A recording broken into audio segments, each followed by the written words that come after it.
Hey guys, how's it going? My name is Lamria. Welcome everybody to Final Fantasy XIV. Today I'd like to talk about the patch 3.56 and go over some of the patch notes for this patch. This patch will be the final patch before Stormblood is out in June 20th, so make sure to experience all the content that is part of this patch. I just now finished the story, watching the credits right now.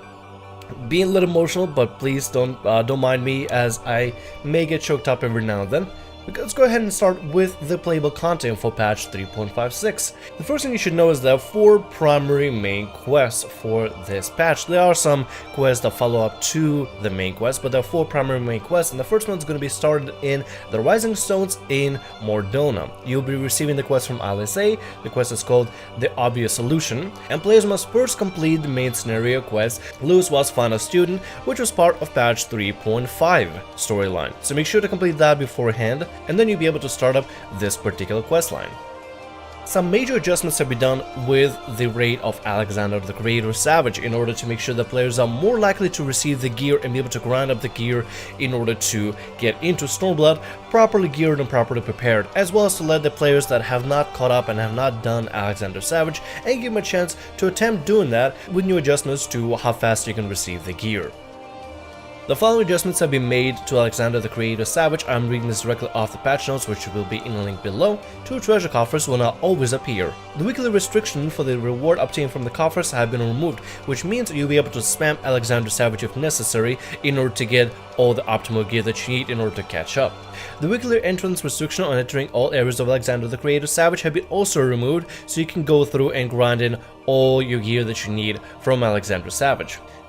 Players may not proceed directly to any area of Alexander the Creator Savage. Players may not enter Alexander the Creator Savage via the Duty Finder, and players will now receive the power of the Echo. The Echo will take effect upon entering Alexander the Creator, increasing players' maximum HP, damage dealt, and healing potency by 10%. In order to buff players that have not done Alexander yet, maybe need that extra boost, or need the ability to just grind Alexander Savage in order to get all the gear they need, either for Glamour, or to get themselves properly prepared for Stormblood. And that is really up to you. You don't need to do Savage if you do not want to. You can still grind the gear through other means, but if you're already doing Savage and you've been having some troubles here and there and you really want to complete it with your free company or your static, or you just want to get it done out of the way, then you have the means and option to do so, since this patch is not going to last that long before Stormblood is out. This is like a catch-up patch for most players, as well as a major story patch. There were some changes done to the drops that you have. So for example, the weekly limitation on elegant tombstones or scriptures have been increased from 450 to 900. That means you can get your weekly scriptures to 900 if necessary. The maximum store of 2000 tombstones have not been changed, however, so you'll still be able to only have up to 2000 tombstones of each at a time. The drop rate for the Demonic Lantern Whistle has been increased. Moreover, players cannot purchase the Demonic Lantern Whistle from Bertana in Idleshire in exchange for tokens, and you would need the demon tokens in order to get the Demonic Lantern Whistle. There were some PvP actions that were done to kind of adjust the balancing, and then a new icon was added to show that you're all out of MP if you do in PvP. Season 4 of the Feast has begun. Season 4 of the Feast will start with patch 3.56, which is currently now, and is scheduled to end with the maintenance proceeding early access from patch 4.0. So if you haven't done your Seasonal Feast competitions or haven't done your ranking for Seasonal Feast, this is another chance for you to do so. I hope you enjoyed the Season 4 of the Feast for yourself. I may attempt to do myself, although I'm not exactly good in PvP. Along with the story mode, you'll also be receiving a lot of very neat rewards. One of them will be an outfit of a sort, so please go ahead and make sure to do the story mode in order to receive the particular outfits and the Orchestron rolls for the story mode. Furthermore, there have been some significant system changes done to Final Fantasy XIV.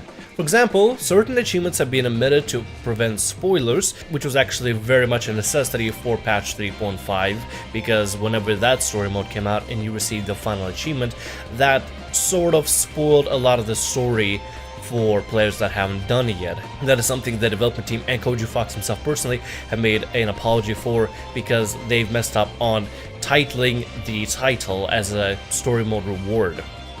There were some improvements made for gamepad and controllers. For example, players can now cycle between categories by using left bumper or right bumper whenever they're doing Party Finder.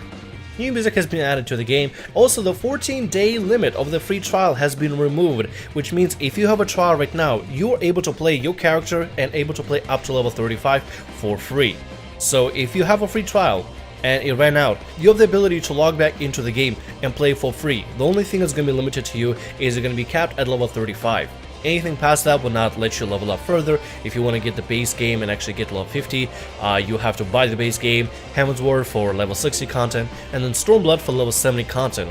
What I would suggest for people that do have the trial and have been trying out the game here and there, leveling some classes here and there, is to go ahead and see if you can find a bundle of base game, Heavensward, and maybe Stormblood together in order to get the best possible package and get yourself ready for Stormblood. Also, when playing free trial, character data can now be transferred to the full version of the game at any time, which means if you have your character at level 35 and you have all the professions and jobs maxed out at level 35 and you decide to get the full game, you'll be able to fully upgrade and keep your character as well as the character data for your full game, which is really good for players that are still dabbling with the free trial, still don't know whether they like it or not, and then get to upgrade to the full free trial. So if you had a free trial account, make sure to go back to the free trial account again, try the game out for yourself, and really decide for yourself whether this game is worth it for you. And if you like the game, go ahead and enter in yours here. Aside from resolving a couple of issues and still posting a couple of issues that the development team is still focusing on, I believe the development team of Final Fantasy XIV is going to be focusing more on the release of Stormblood, so I am pretty hyped for it. I hope you're all hyped for it, and I hope this video properly covers all the changes to the patch 3.56 of the Final Fantasy XIV storyline.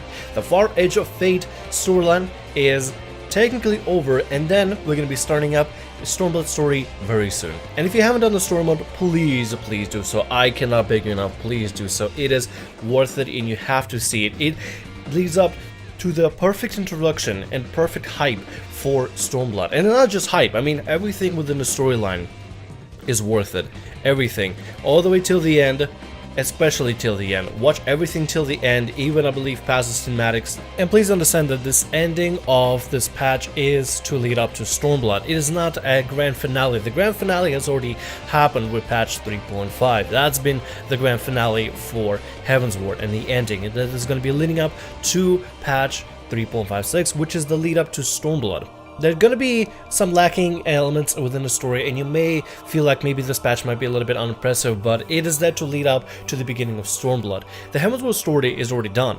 Heavensward is already being completed. We already got Ishgard to join the Grand Alliance of the Grand Companies. And now we're setting up for the introduction of Stormblood. The gameplay you're watching in the background is still part of the storyline. It is the fraction that I could show that is very, very limited to what is actually being offered. I do not want to spoil anything whatsoever, so please go ahead and go through and watch it all the way to the end, even especially after the credits. I'm recording this after watching the credits. I was recording earlier while the credits were happening, and although we got a very, very small tease after the credits are over, it is still so worth it, and it gets me so excited to enter into Ala Mhigo, to enter Doman, enter Stormblood, and fight to save those raised nations, those raised cities. Anyway, I hope you enjoyed the patch. I hope you enjoy your grind of Alexander Savage. Now that you're more than welcome to grind a little bit more of it and get your completions. I hope you enjoy the little tidbits and little rewards that you get throughout the storyline with outfits and orchestrons and everything else that the patch has to offer. I hope the people that are trying this game out with free trial get to try this out, and please tell your friends about the free trial changes that lets them play without any limits. Give them a go, give them a try, maybe get some of your friends, some family members or whatever to join into the game and give it a go and give this game a try and maybe join you on the adventures within Eorzea. Also, I livestream Final Fantasy XIV on Tuesday and Saturday and sometimes Thursday over on this channel at 7 PM Eastern, so feel free to check back at 7 PM Eastern on this channel to catch any Final Fantasy XIV based live streams on Tuesdays and Saturdays. We should be taking on the Primus and Alexander Savage sometime pretty soon and trying to complete all the content we haven't completed yet with my free company and my friends here on Eorzea. Nevertheless, thanks so much for watching. Hope you enjoyed. My name is Tamara. Like, subscribe, and always have a great day, and I'll see you on the next video or whatever I make. See ya!